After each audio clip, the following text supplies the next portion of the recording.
ঘুমোবো আমি, ঘুমোবে তুমি, গল্প শোনাবে ঘুম পড়ি, হালকা আলো চোখ বন্ধ, চলো একটা গল্প শুনি। রাতের গল্প বাংলায়। আজকের গল্প রাজা ও পিঁপড়ের গল্প। এক দেশে এক রাজা বাস করতেন। তার কাছে ছিল প্রচুর অর্থ। তার সম্পদ ছিল এত বেশি যে 7 রাজার ধনকেও হার মানায়। এই জন্য রাজার মনে ছিল ভীষণ অহংকার। রাজা সবসময়তে সকলকে পয়সা দিয়ে কিনে নেওয়ার চেষ্টা করতেন। তিনি ভাবতেন পয়সা দিয়ে সবকিছু পাওয়া যায়, পয়সার ওপরে আর কিছু নেই। পয়সা তার কাছে আছে মানে গোটা দুনিয়ায় তার কাছে আছে। তিনি শিকার করতে খুব ভালোবাসতেন। রাজার একদিন মনে হলো অনেকদিন তিনি শিকার করতে জঙ্গলে যাননি। তাই একদিন শিকার করার জন্য তিনি বেরোলেন তার সৈনিকদের নিয়ে। আশেপাশের সব জঙ্গলগুলোতেই রাজা শিকার করে অভ্যস্ত ছিলেন। তাই সেই জঙ্গলগুলো শিকার করতে যেতে আর রাজার ভালো লাগতো না। রাজা ঠিক করলেন তিনি অন্য কোনো জঙ্গলে যাবেন, যেখানে তিনি আগে কোনোদিন যাননি। তাহলে ব্যাপারটা বেশ মজার হবে। তিনি কিছু সৈনিককে খবর নিতে পাঠালেন দেশের সব থেকে গভীর জঙ্গল কোথায় আছে, সেখানেই তিনি যাবেন শিকার করতে। কিছু সৈনিক খবর নিয়ে রাজার কাছে এসে জানালো পঞ্চনদী পার হওয়ার পরই আছে এক বিশাল বড় জঙ্গল। সেই জঙ্গলে নাকি কেউ যায় না। রাজা বিষয়টা শুনে খুব আগ্রহী হলেন। তার খুব কৌতূহল হলো জঙ্গলে যাওয়ার জন্য। তিনি সিপাহীদের সাথে এগিয়ে চললেন পথ ধরে সেই জঙ্গলের দিকে। সন্ধে প্রায় নেমে এসেছে। এমন সময় রাজা এসে পৌঁছলেন সেই জঙ্গলে। ঘুরঘুটে কালো অন্ধকার করা জঙ্গল, কেউ কোথাও নেই। আর এমনিতেই রাত, তাই কিছু দেখতেও পাওয়া যাচ্ছে না। গাছপালাও চোখে পড়ছে না, সব যেন কালো। কোথায় কি আছে কেউ কিছুই বুঝতে পারছে না। রাজা তাই তার সেনাদেরকে বললেন আজ রাত্রিটা তারা এখানেই কাটাবেন, জঙ্গলের গভীরে আজ আর প্রবেশ করবেন না। তার ভোর ভোর উঠেই তিনি জঙ্গলের ভেতরে ঢুকবেন আর গোটা জঙ্গলটা ঘুরে দেখবেন, পছন্দ মতো শিকারও করবেন। সৈনিকরা তাড়াহুড়ো করে তাঁবু পাতল, মশাল জ্বালল। রাজার জন্য বিছানা বানিয়ে দেওয়া হলো। রাজা ঘুমোতে শুরু করলেন। আর সারা রাত কড়া পাহারা দিল সৈনিকরা। রাতটা পার হয়ে যাওয়ার পর যেই ভোরের আলো ফুটল, রাজা তো সকালবেলা চোখ খুলেই আগে তাঁবুর থেকে বেরিয়েছে জঙ্গলের দিকে তাকালেন। কি বিশাল বড় বড় গাছ! সূর্যের আলোটা গাছের ওপরে একটু পড়েছে, কিন্তু নিচটা পুরো অন্ধকার। রাস্তাটাও ভালো করে দেখতে পাওয়া যাচ্ছে না। সূর্যের আলো তো রাস্তার কাছ পর্যন্ত আসতেই পারছে না। শুধু গাছের ওপরের পাতাগুলোতেই একটু সূর্যের আলোটা পড়েছে। এত গভীর জঙ্গল আগে কোনোদিন দেখেনি। দিনের বেলাতেও সূর্যের আলো ঢোকে না। রাজা তো অবাক হয়ে গেলেন। এরকম একটা বিশাল জঙ্গল আছে তিনি তো জানতেনই না। খোঁজটা নিলেন, তাই রাজা জানতে পারলেন।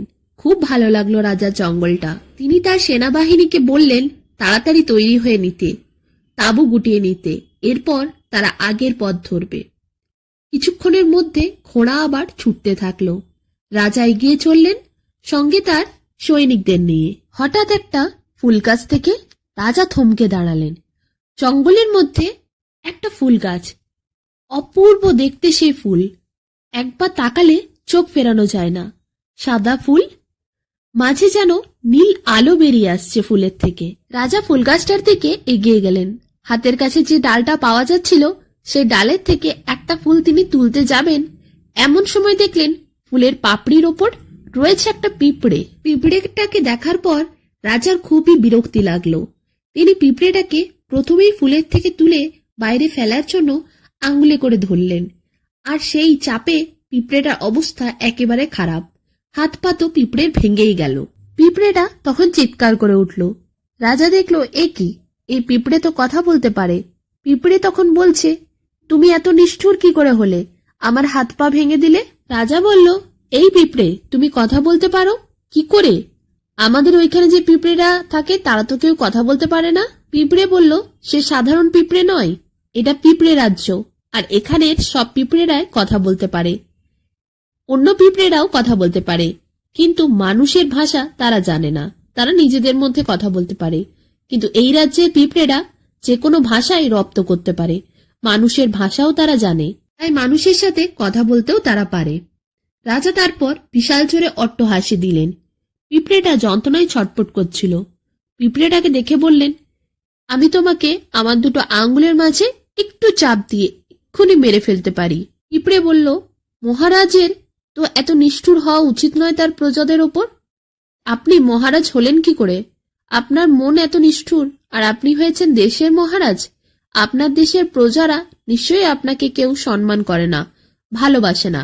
আপনি এত নিষ্ঠুর একজন রাজা। পিঁপড়ের এই কথা শুনে মহারাজ তো বেজায় রেগে গেলেন।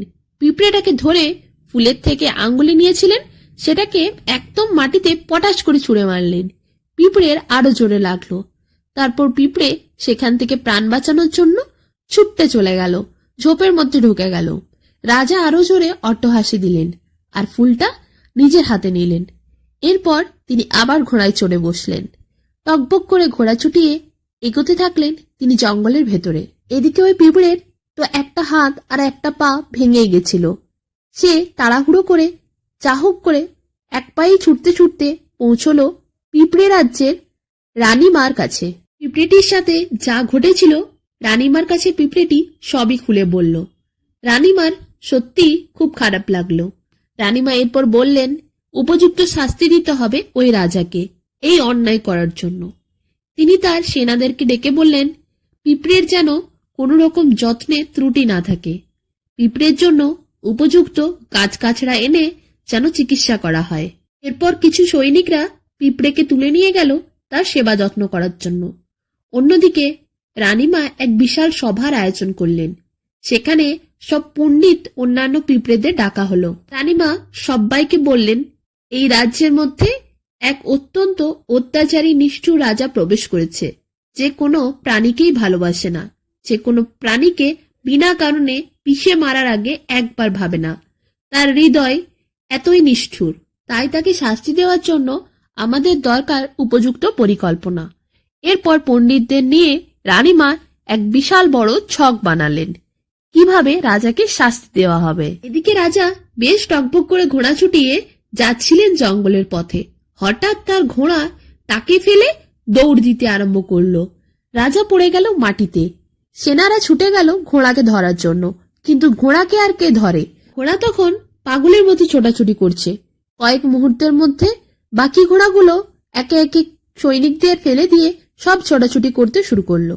কিছুক্ষণ পর সৈনিকরা লক্ষ্য করলো বড় বড় বিষাক্ত পিঁপড়ে ঘোড়াগুলোর পায়ে ছেকে ধরেছে। তারই যন্ত্রণাতে জ্বলনে কামড়ে ঘোড়াগুলো এরকম করছে।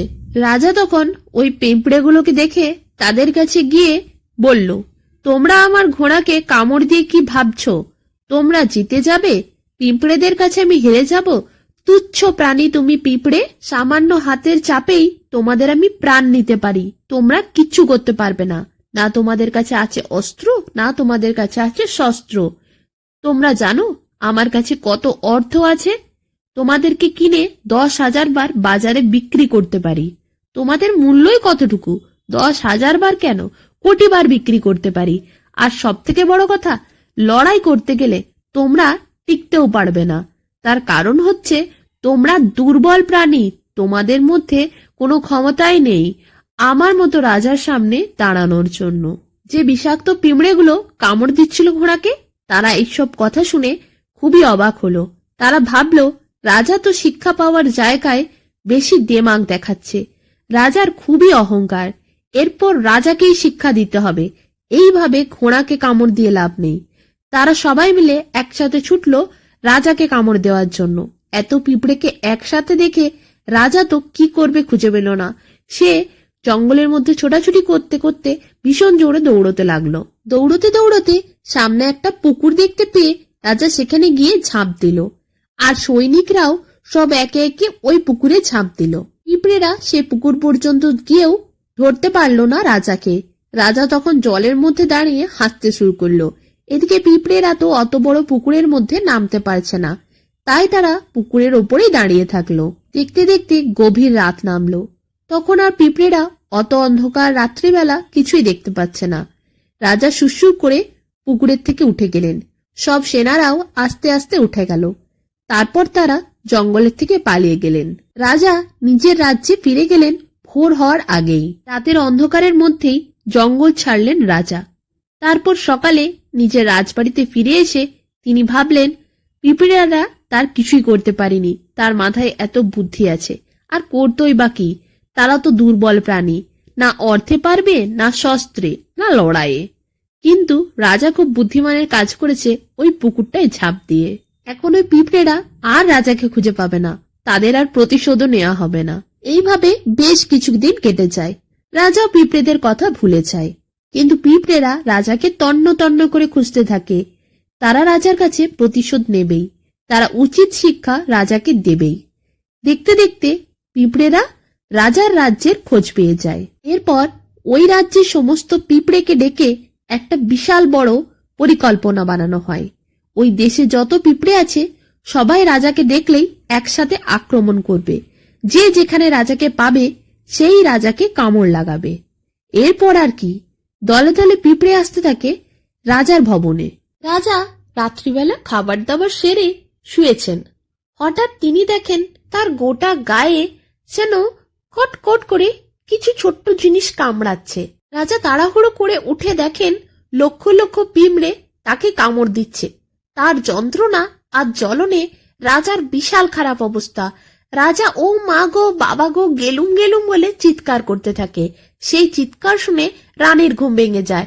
রানী উঠে বসে, দেখে রাজার গায়ে লক্ষ লক্ষ পিঁপড়ে রাজাকে ছেকে ধরেছে।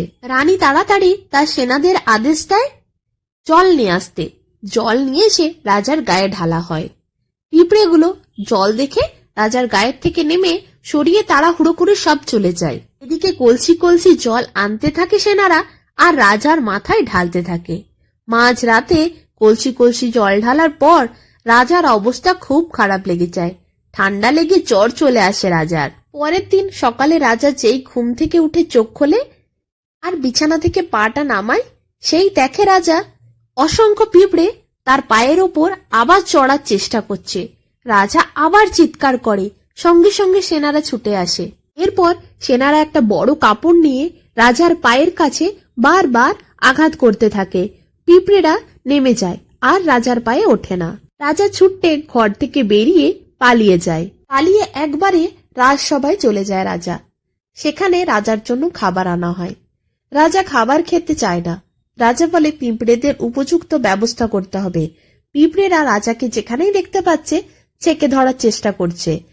কোনোভাবেই রাজাকে তারা ছাড়বে না। রাজা তো এতদিন পিঁপড়েদের একটুও ভয় পায়নি, কিন্তু এখন পিঁপড়ে দেখলেই রাজার ভীষণ ভয় লাগছে।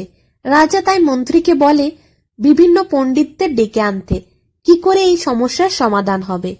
প্রচুর দেশ বিদেশের থেকে বড় বড় পণ্ডিতরা আসে রাজার কাছে। রাজা তাদের জানায় পিঁপড়েরা তাকে যেখানেই পাচ্ছে সেখানেই ছেকে ধরছে। বিছানায় হোক, শোয়ার ঘরে হোক, রাস্তায় হোক, কিংবা বারান্দায় হোক, কিংবা রাজসভায় হোক, তার কোথাওই হাঁটাচলা করা যাচ্ছে না। এর উপায় কি? পণ্ডিতেরা রাজাকে বলে, ক্ষমা করবেন মহারাজ, যদি কোনো মানুষ হতো, কোনো অন্য দেশের রাজা হতো, তার সাথে যুদ্ধ করা যেত, তাকে অস্ত্র শস্ত্র দিয়ে হারানো যেত, সেনাবাহিনীও যুদ্ধ করে পরাজিত করতে পারত। কিন্তু এ তো পিঁপড়ে, পিঁপড়ের সাথে আপনি কিভাবে যুদ্ধ করবেন? আর একটা দুটো পিঁপড়ে তো নয়, কোটি কোটি পিঁপড়ে আসছে আপনাকে ছেকে ধরার জন্য। আপনার সাথে কি এমন কোনো ঘটনা ঘটেছিল যাতে আপনি পিঁপড়েদেরকে অসম্মানিত করেছিলেন বা তাদের আঘাত করেছিলেন? রাজা তখন পণ্ডিতদের জানায় সে জঙ্গলে যাওয়ার পর একটি পিঁপড়ের সাথে দুর্ব্যবহার করেছিল, আর সেটা ছিল পিঁপড়েদের রাজ্য। তার আঘাতে একটি পিঁপড়ের হাত এবং পাও ভাঙা গেছিল। এরপর পণ্ডিতেরা বুঝতে পারে ওই পিঁপড়েরা প্রতিশোধ নেয়ার জন্য দলে দলে এসে রাজাকে কামড় লাগাচ্ছে। এর থেকে বাঁচতে গেলে রাজাকে পিঁপড়েদের কাছে ক্ষমা চাইতে হবে, তাছাড়া আর কোনো উপায় নেই।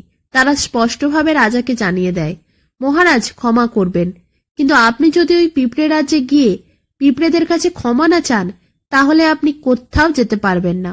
না আর আপনি নিশ্চিন্তে ঘুমোতে পারবেন, না খেতে পারবেন, না নিজের রাজ্যের মধ্যেই চলাচল করতে পারবেন। অস্ত্র প্রয়োগ করে আপনি কত পিঁপড়েকে মারবেন? 10টা, 12টা, 100টা, 200টা, কিন্তু তারপর অসংখ্য পিঁপড়ে আপনাকে ছেকে ধরবে। আপনি কোনোভাবেই কোনো অস্ত্র দ্বারা তাদেরকে কিচ্ছু করতে পারবেন না। পিঁপড়েরা যদি ভেবে নেয় তার প্রতিশোধ নেবে, তারা আপনাকে জ্যান্ত চিবিয়ে খেতে পারে, কামড় বসিয়ে বসিয়ে আপনার শরীরকে নিঃশেষ করে দিতে পারবে। তাই আপনি তাদের কাছে ক্ষমা চেয়ে নিন। রাজা এরপর বুঝতে পারে কিছু কিছু জায়গায় অর্থ, শস্ত্র, বলও কাজে লাগে না। আজ তার অর্থের অহংকার, সবকিছু কিনে নেওয়ার ক্ষমতা ভেঙে চুরমার হয়ে গেছে। তার শস্ত্রের অহংকার, তাও ভেঙে গেছে। তার রাজ্য, সেনা বাহিনীর অহংকার, সেগুলোও ভেঙে গেছে। রাজা তার সমস্ত ধন সম্পত্তি, অস্ত্র এবং সেনা দিয়েও পিঁপড়েদের ঠেকাতে পারবেন না। এই সব আজ কোনো কিছুই কাজের নয়। একটা ক্ষমা প্রার্থনায় শুধুমাত্র তাকে জীবন ভিক্ষা দিতে পারে। তাই রাজা নিরুপায় হয়ে ছুটে যায় সেই পিঁপড়ে রাজ্যে। সেই গাছের কাছে ছুটে গিয়ে ডাক দেয়, পিঁপড়ে তুমি আছো, শুনছো? কিছুক্ষণের মধ্যেই সে হাত পা ভাঙা পিঁপড়েটা আবার এগিয়ে আসে। রাজাকে দেখে বলে, কি বলছো মহারাজ? মহারাজ তখন বিনীত সুরে কথা বলে, আমি বুঝতে পেরেছি অত্যন্ত অর্থ, শস্ত্র এবং বলের অহংকার আমার মধ্যে হয়ে গেছিল। তাই আমি তোমাকে অপমান করেছি, আঘাত করেছি, তোমার সঙ্গে দুর্ব্যবহার করেছি। তুমি আমায় ক্ষমা করে দাও, আর তোমার সমস্ত পিঁপড়েদের বলে দাও আমাকে যেন তারা আর কামড়াতে না আসে। আমায় তুমি দয়া করে ক্ষমা করে দাও। রাজার ক্ষমা প্রার্থনা দেখে পিঁপড়েটি খুব খুশি হয়। এরপর পিঁপড়ে রাজ্যের রানীমা সেও বেরিয়ে আসে। রাজার সাথে তার দেখা হয়। রানীমাকে প্রণাম জানায় মহারাজ। রানীমা এরপর রাজাকে বলেন, আর কোনো পিঁপড়েই তোমার কোনো ক্ষতি করবে না। তুমি কাউকে বিনা কারণে আঘাত করো না। যদি তোমাকে কোনো পিঁপড়ে কামড় দিত, তুমি তাকে মারতে, সেটা ঠিক আছে, কিন্তু তোমার তো কেউ কোনো ক্ষতি করতে যায়নি, না তোমাকে কেউ কামড় দিয়েছিল। সে তো একটা সামান্য ফুলে ঘোরাঘুরি করছিল। আর এই প্রকৃতি, এই পৃথিবী শুধু তোমার নয়। ফুল দেখার অধিকার শুধু তোমার নয়। এই প্রকৃতিকে উপভোগ করার অধিকার, এই প্রকৃতিতে বসবাস করার অধিকার শুধু মানুষের নয়। এই ফুল, এই গাছ, এই অরণ্য মানুষের যতটা, ততটাই পৃথিবীর মধ্যে সব প্রাণীদের। তাই সব প্রাণীরাই গাছে, জঙ্গলে, বনে থাকতে পারে। তাদেরকে মেরে, তাদেরকে সরিয়ে কেন মানুষ এই পৃথিবীতে একা থাকতে চায়? শুধু কি পৃথিবী তাদের জন্য? মহারাজ বুঝতে পারে সে অন্যায় করেছে। এই সুন্দর ফুল যেমন তাকে আনন্দ দিচ্ছিল, তেমন ওই পিঁপড়েকেও দিচ্ছিল। আর সত্যিই তো, এই জঙ্গলের ওপর, এই প্রকৃতির ওপর, এই পৃথিবীর ওপর সবার সমান অধিকার। কাউকে মেরে নয়, কাউকে সরিয়ে নয়, সবাইকার সাথে থেকেই এই প্রকৃতিকে, এই পৃথিবীকে উপভোগ করতে জানতে হবে। আর বিনা দোষে কেউ যদি নিষ্পাপ হয়, তাকে আঘাত করাটা অন্যায়, অনুচিত। রাজার খুবই অনুশোচনা বোধ হয়। এরপর রাজা মাথা নিচু করে আরো বেশ কিছুবার ক্ষমা চায় পিঁপড়েদের কাছে। পিঁপড়েরা এরপর রাজাকে ক্ষমা করে দেয়। কিছুক্ষণ পর পিঁপড়েরা রাজাকে জানায়, পিঁপড়ে রাজ্যে রাজা যখন এসেছে, তখন পিঁপড়ে রাজ্যে এরপর উৎসব হবে। আর সেই উৎসব রাজার জন্যই করা হবে। পিঁপড়ে রাজ্যে রাজার জন্য নানারকম খাবার আয়োজন করা হবে। বনের মিষ্টি মিষ্টি ফল আনা হবে, সেই ফল রাজাকে দেওয়া হবে। রাজা যেন এই উৎসবটার আনন্দ উপভোগ করেই বাড়ি ফিরে যায়। এরপর সব পিঁপড়েরা মিলে বিশাল এক উৎসবের আয়োজন করে। রাজাকে আনন্দ দেয় তারা মিষ্টি মিষ্টি ফল খাইয়ে। রাজা এই ফলগুলি খেয়ে এতটাই অবাক হয় যে পিঁপড়েদেরকে বলে, এত মিষ্টি ফল সে জীবনে কোনোদিন খায়নি। গভীর অরণ্যের ভেতরে এত মিষ্টি ফল পাওয়া যায় সে কোনোদিন জানত না। সে খুবই খুশি হলো এই ফলগুলো খেয়ে। সে কিছু ফল রানীর জন্যও নিয়ে যেতে চায়। এরপর পিঁপড়েরা রানীকে উপহার হিসেবে গভীর অরণ্যের কিছু মিষ্টি মিষ্টি ফল উপহার দেয়। রাজা পিঁপড়েদের কাছ থেকে বিদায় নিয়ে বাড়ি ফিরে আসে। পিঁপড়েরা নিজের রাজ্যে সুখে বসবাস করতে থাকে। আর এদিকে রাজা ফলগুলো এসে রানীকে দেয়। রানী সেই ফল খেয়ে খুব খুশি হয়। এত মিষ্টি ফল সেও কোনোদিন খায়নি। এরপর রাজা রানী সুখে শান্তিতে বসবাস করতে থাকে। আর রাজা কোনোদিন কোনো নিষ্পাপ প্রাণীকে বিনা কারণে, বিনা অপরাধে শাস্তি দেয়নি, ক্ষতি করেনি, কাউকে হত্যাও করেনি। এইভাবেই রাজা একজন ভালো আদর্শ মানুষে পরিণত হয়।